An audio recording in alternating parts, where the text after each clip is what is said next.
Bonjour, je suis Ghislaine Aka. Bienvenue à cette nouvelle édition Métanoïa.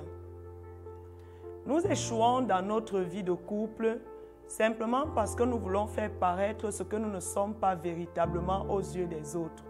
C'est la raison pour laquelle nous parlerons de quelque chose de très important, à savoir être soi-même. Mais avant, générique.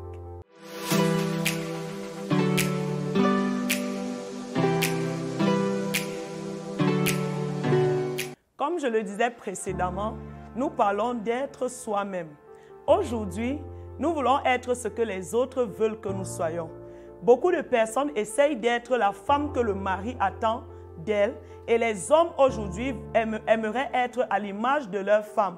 Mais nous ne sommes pas obligés de faire comme les autres veulent. Nous pouvons être nous-mêmes. La parole de Dieu nous dit dans le livre de Matthieu chapitre 12, du verset 35 à 36, « L'homme bon tire de bonnes choses de son bon trésor et l'homme mauvais tire de mauvaises choses de son mauvais trésor. » Le jugement est possible car la suite de ce passage dit « Je vous le dis, au jour du jugement, les hommes rendront compte de toute parole vaine qu'ils auront proférée. Car par tes paroles, tu seras justifié et par tes paroles, tu seras condamné. Il ne sert donc à rien de dire les choses simplement pour faire plaisir aux autres. Il ne sert à rien de faire croire aux autres que nous sommes une chose par ici, mais une autre de l'autre côté.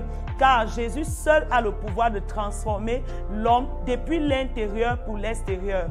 Mais nous tombons généralement dans le piège de montrer aux autres, autant pour moi, que nous sommes une bonne personne de l'extérieur et pourtant à l'intérieur de nous se cache quelque chose de mauvais.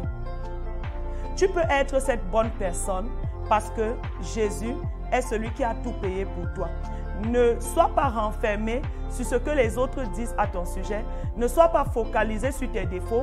Ne sois pas focalisé sur tes détresses, sur ce que tu as pu traverser. Mais sache une chose, c'est que tu peux être la meilleure version de toi-même. Focalise tes regards sur l'Éternel parce que celui qui se focalise sur le Seigneur ne sera jamais déçu. Garde ton cœur plus que toute autre chose, car de ce cœur viennent les sources de la vie. Je ne vous dirai certainement pas au revoir, mais à très bientôt. Shalom, shalom, shalom.